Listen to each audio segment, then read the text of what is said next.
Alright,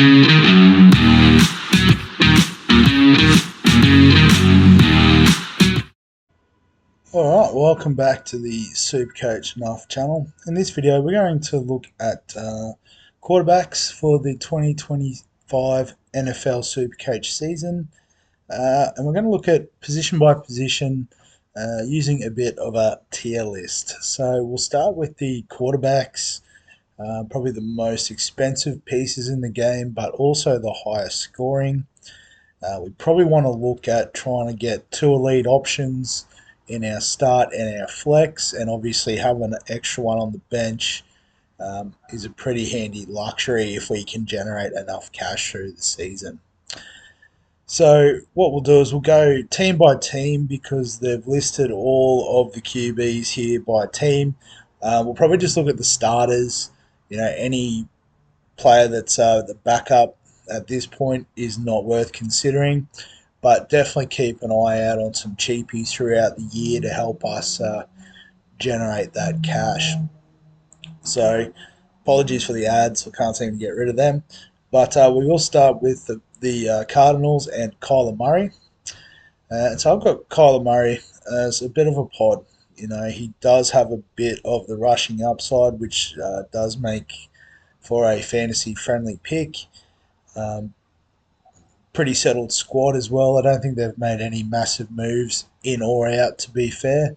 So you sort of know what you're going to get with him. But he's definitely not in the sort of elite top tier discussion. So I think one we can put in the pod section.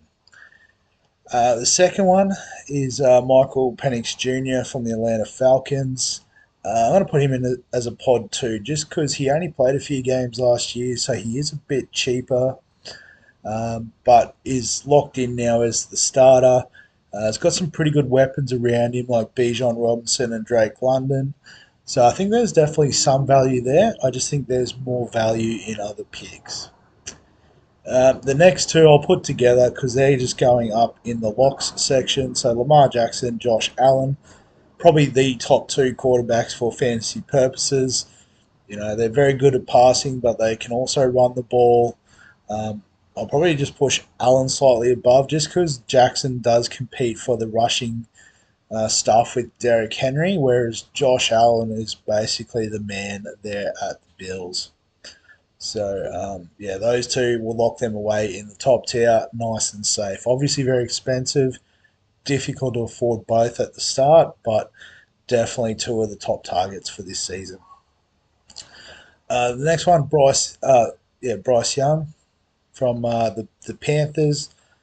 So I've got him as a super pod. There is a bit of value there, given that he is on the up, but he's probably not going to be an elite scorer. He's not going to be an elite cash maker, so that is a very spicy type option. Caleb Williams, I'll probably throw him in the same sort of category.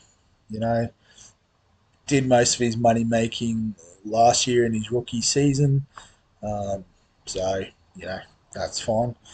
Joey Burrow, so I've got him as a pod. Just obviously an elite passer. He's throwing to Jamar Chase, T. Higgins. It's a pretty good place to be on the receiving end of a Joey Burrow pass, but just the lack of running upside. Just sort of, he's probably the top pod sort of thing for me, but I think there's better elite options. Plus, obviously, we want to get some cheapies. So from the Browns, I think Joe Flacco's named to start, but just the fact they've got a heap of options listed there, I think he is an avoid. He's never been super fantasy relevant. Hasn't been the starter for a number of years, so you'd imagine he'll start the season, but they will be looking to bring in one of Gabriel or Sanders throughout the year, you'd imagine. Dak Prescott, so probably going to put him in super pod, maybe towards the front end. Is a decent passer, had a bit of a down year with injury and the like previous, but again, not a lot of value in the pick to start the season. Bo Nix, I'll put as a pod just because he does have the rushing upside. Jared Goff, Jordan Love, I'll sort of throw into this category of super pod. Jordan Love was great last year as a cheap quarterback. He's not actually a rookie. He's been in the system for a few years, but finally got a chance. And actually, that was 2 years ago, I think. Now I'm trying to remember. And I know I missed the boat on him. So yeah, it was good that year, but he's made his money now, so we're not too concerned. CJ Stroud, so probably got him in the same sort of category as a Dak Prescott, so I'll throw him in there. Um, so Daniel Jones seems like he's got the start at Indianapolis, but avoid. He does have that bit of rushing upside, but is not the best quarterback. Anthony Richardson will be pushing for a spot, so I don't think Jones is one you want to mess with. Trevor Lawrence from the Jags, probably a super pod, a few years in the system now. Does have a couple of good weapons there with Thomas and now Travis Hunter, but not a lot of room for growth. Pat Mahomes, I think you got to put some respect on him and put him in the pod sort of category. Um, just probably, because he is such a good passer and he can scramble. Um, but because of that, because he is such a great passer, he doesn't have to scramble that often. So, it's probably one where he can have some good weeks, but he'll be in that sort of tier below the elite. Um, where am I up to? So, Geno Smith would be the starter there at the Raiders. I'll put him as super pod, but probably right at the very end, almost an avoid. Although they did sign Amari Cooper, a free agent, so there is a potential for a bit of upside there. Herbert, I'm happy to put as a pod. Really good passing quarterback. I guess just with the Chargers, their system is very run heavy, so he doesn't get as much of an opportunity to show that his ability as you would like. Matt Stafford, will put him in the super pod territory. Tua, he's had a bit of issue with injury, so it could be a pod in terms of a bit of value. McCarthy, so I guess just based on value, I'm going to throw him in the lock. So, obviously, if we were just ranking these guys from best to worst in terms of scoring, he would probably be down here in the super pod area.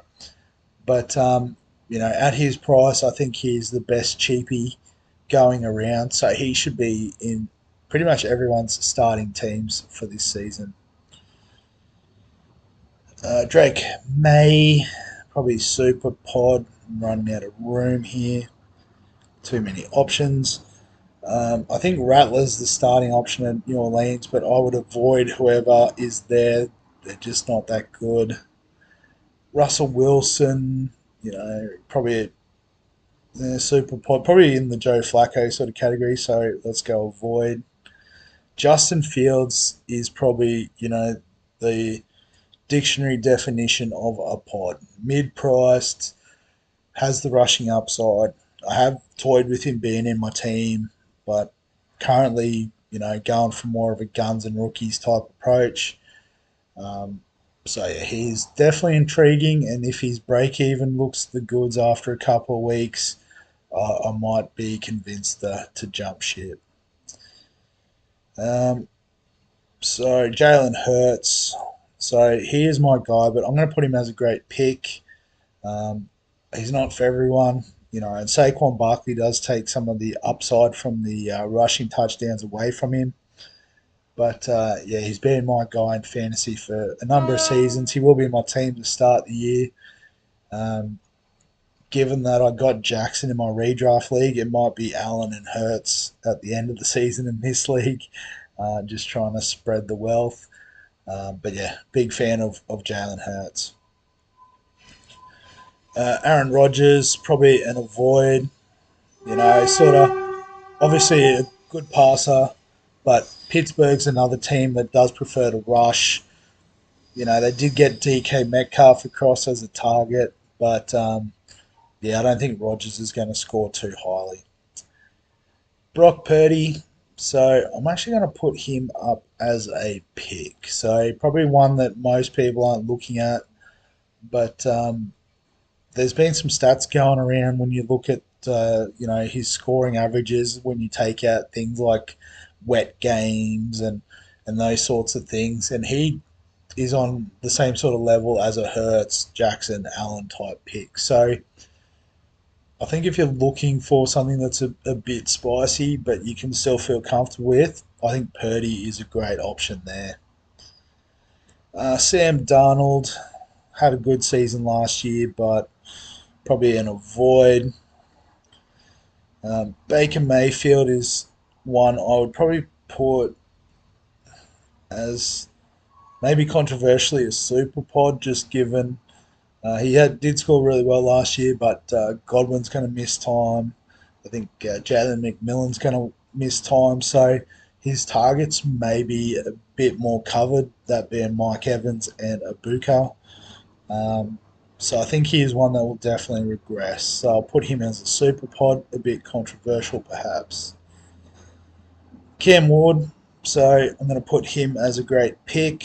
So if you are looking for value to start the season, the double cheapy strategy, with McCarthy in the flex, Ward as the bench option, isn't the worst pick. Um, it just depends how the rest of your team's structured as to whether you're willing to go down that path. And then Jaden Daniels is the last one, so we'll get him up as a great pick. I've got him and Hurts on that same sort of level. It's just, Jalen Hurts is my guy. So, yeah, I think Daniels could be a really good point of difference this year. I guess if you can't quite afford one of these elite options, starting with like two of these three, in your QB flex spots, you could do a lot worse than that. But yeah, that's my thoughts on the quarterbacks for the 2025 NFL Supercoach season. Um, So, as always, if you've got any questions, comments, thoughts, feel free to add them below this video. Give us a like if you enjoy the NFL content.